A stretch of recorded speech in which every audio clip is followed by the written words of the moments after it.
for attending our demonstration today. Can everyone hear me? Good! I don't need a microphone. I'm gonna hate that. Before I start, if you look up Wikipedia, you'll see this term McDojo.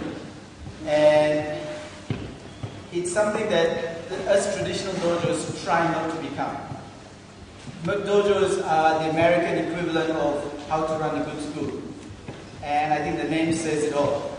It's about, if you read the literature in the American dojos, sorry Mark, I got to pick on Americans today. If you read the literature, it's all about what's in it for me, the reader. How you can get a black belt very fast, how a black belt can improve your life, etc., etc. The traditional dojos talk about who the teachers were, what their values are, etc. And it's a constant struggle for the traditional dojos to maintain being a viable financial entity. It's really hard. And it's thanks to people like you that we can stay traditional and not become like dojos. So I thank all my students from the past, all the instructors who helped me teach, all the parents of the students, and all the students for helping me live my dream. And that dream is to stay a traditional martial artist. And this has been, last year and this year, has been a big turning point for me.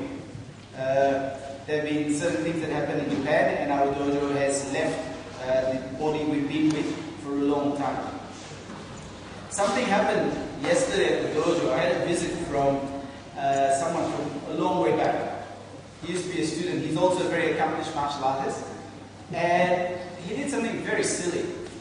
And it led me to think, and there has to be minimum standards of behavior in martial arts schools. It's what we're about. If we forget those minimum standards of behavior, then we're nothing. And that minimum standard of behavior starts with respect, ends with respect. Just like our bowing. Start with respect, end with respect. If we lose that, we lose who and what we are. And often, when we talk about people or talk about things, we're very aware of what people do that's wrong. We're very aware of what people say that's wrong. We're very aware about how people have offended us. But we're very unaware of how we've offended people or what we've done that's wrong. On my first trip to Japan quite a few years ago, I stayed in the dojo. And there was a very narrow hallway between the dormitory and the offices for the teachers. And when the headmaster came in, there used to be pin drop silence. Everything was really silent. If you made even the slightest bit of noise, you got told off. So if you closed the door too hard, or if you walked too heavily, you got told off. And it got to a point where, it wasn't conducive to learning Aikido because you were like this. But it made you very, very aware of your own actions.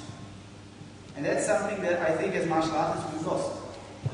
It's all about what's in it for me. It's all that dojo culture rather than how can I better myself. And as you will see, the first page of every Aikido book that is ever written, Aikido comes from the sword. But there's levels within levels. So you saw some sword work today. And my friend out there is going to cringe when he's a swordsman. He's going to cringe when he sees me do sword work, but bear with me. You start with Kamae. And aside from the technique, it's the focus that we maintain, the intensity that's kept. Over here, we pay each other no danger. Now we're in danger.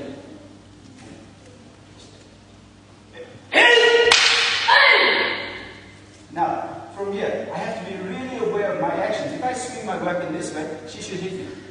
So I become very aware. I submit to her, and I move back. And I don't move till she moves.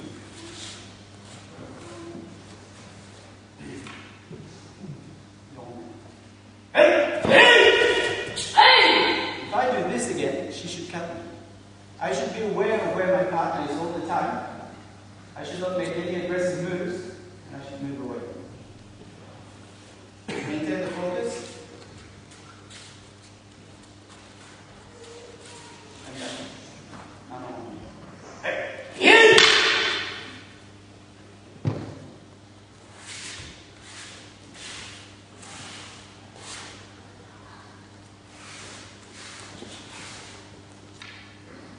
So aside from the timing, the feeling, the intensity, it's also that awareness that comes from the soul.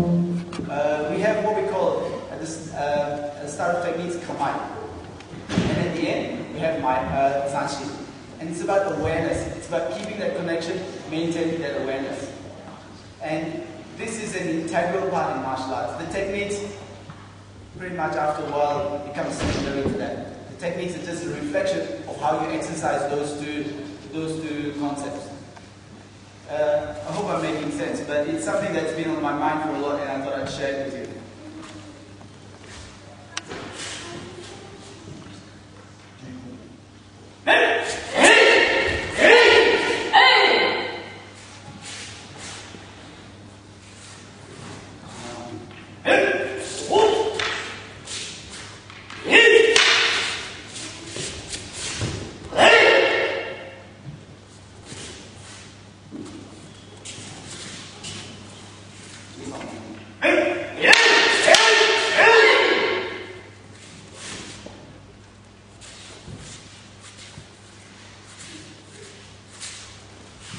Now, in technique,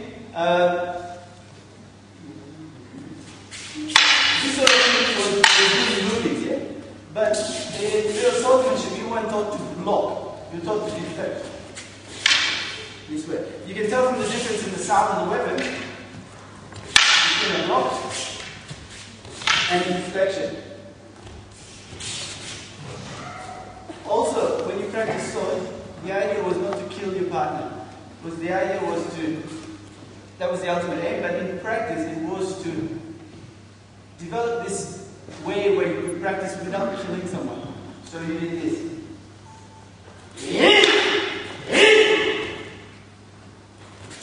The idea was to give someone an out. And in Aikido, we do the same. When someone attacks us, rather than locking them out, we try to execute the technique. Defend ourselves, but we give our partner a way out. And this is a very important concept in harmony. When we practice Aikido, we want to use our partner's energy. We draw our partner, use the energy, use their timing, but always giving them an out.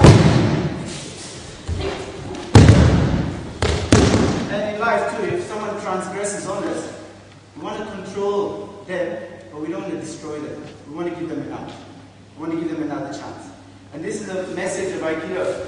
We talk about peace and love. It's a very important message. If you love someone and if you love your fellow man, and they transgress against you, you want to give them an out. You don't want to destroy them. You don't want to cut them down. You want them to have the ability to grow alongside with you. And in Aikido, that is, when we do this kind of practice, the faster my partner gets, the faster I have to become. So rather than keeping her down, I teach her how to become fast. And she pushes me to become faster myself, and faster and better. And that's how we progress in Aikido. We push each other, rather than push someone down to become better.